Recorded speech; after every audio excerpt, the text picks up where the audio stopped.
We have just landed in Singapore Changi Airport. Welcome to Singapore.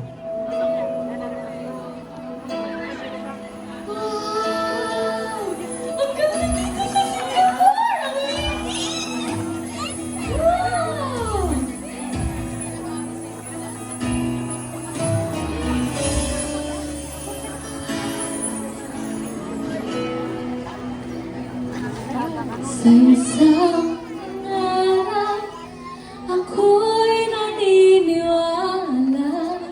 Hindi ako titigil hanggat aking makakaya. Unti-unting mararating, tagumpay ko'y makikita. Patuloy ang pangarap.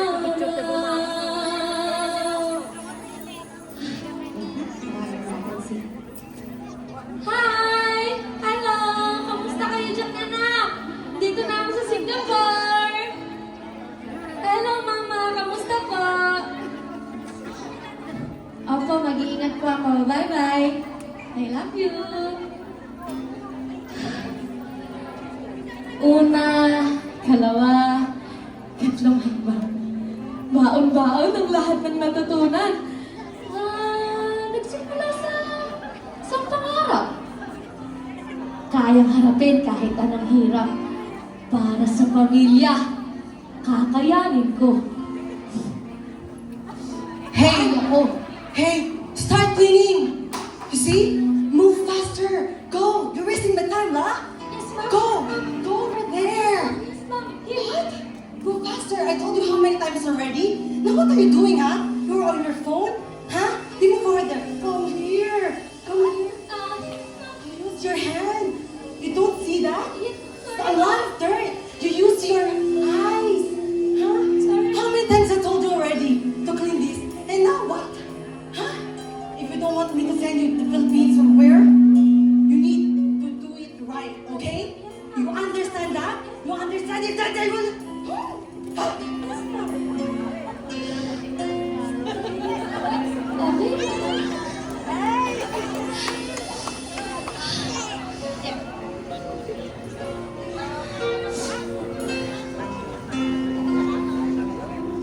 Ako'y nag-isa at nalumbay dahil sa hirap kong tinataglay. Ang kailangan ko ay karamay. Sino ba sa aking karamay?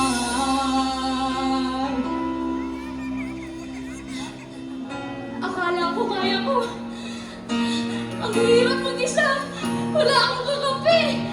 Wala akong kasama. Ang hirap. Anak! Oh, kamusta? Okay lang ako. Kailangan mo na ba ng pang-matrikula? Sige, sige. Gagawan ko ng paraan, ha? Wait lang, ha? O, sige, bye-bye.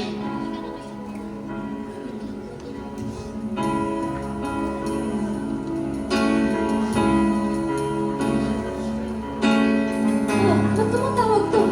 Hello? Ma, bakit po? Ano? Na-hospital?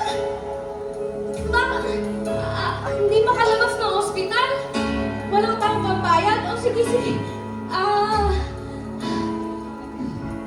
Sige, ma. Gagawan ko po ng paraan. Sige po. Sige, bye-bye.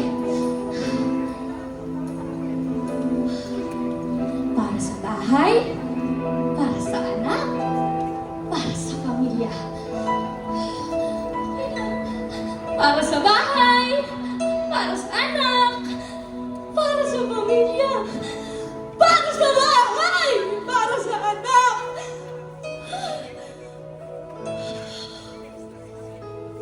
Para sa pamilya. Bakit kaya? Bakit ako naghihintay? Nahimukin pa, pilitin pa ng tadhana. ko na kung bakit nagkakaganyan.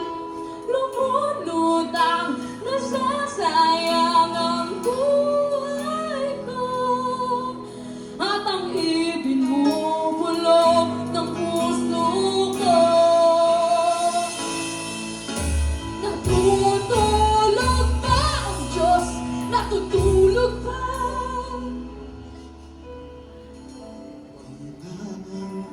Buhay mo ay walang sigla.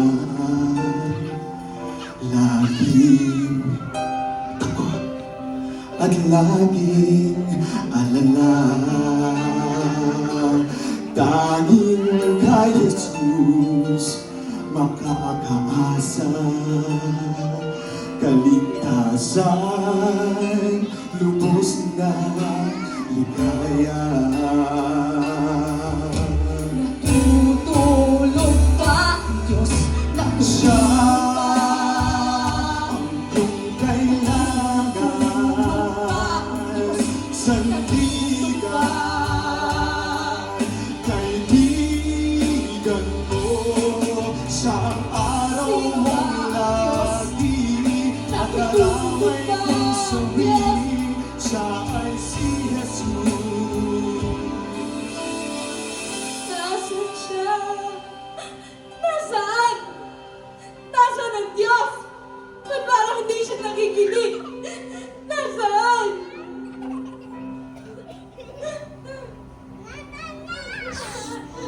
Kapatid, sinabi ni Jesus, lumapit kayo sa akin, kayong nahihirapan at nabibigat ang lubha sa inyong pasanin, at kayo'y bibigyan ko ng kakapahingahan. Sapagkat gayon na lamang ang pag-ibig ng Diyos sa sanlibutan, kaya ibinigay niya ang kanyang bugtong na anak, upang ang sino mang sumampalataya sa Kanya ay hindi mapahamak, kundi magkaroon ng buhay na walang hanggan. Kaya, huwag mo sanang akalain natutulog ba ang Diyos?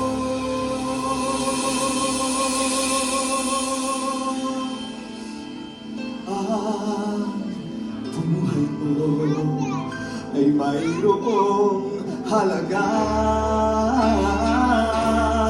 sa Kanya.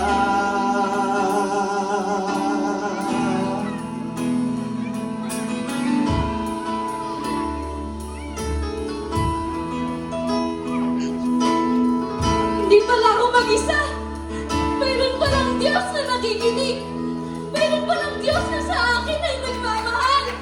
Namatay siya at muling nabuhay para sa akin, para iligtas sa aking mga kasalanan. Hindi ako mag-isa. Ako'y mahal niya.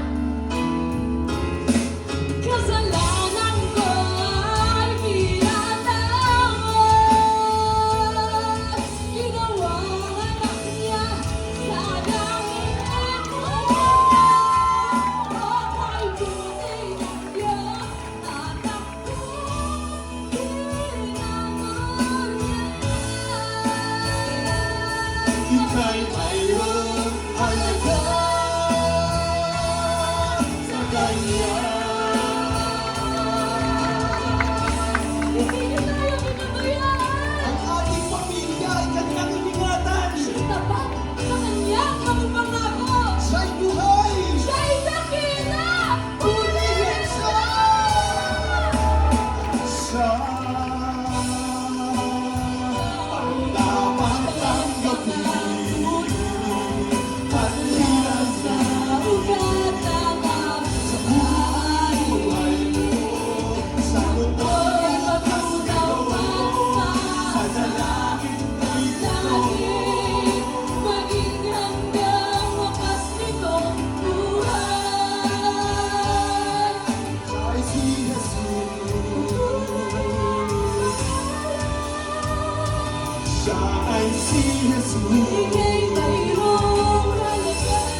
Siya ay si Jesus.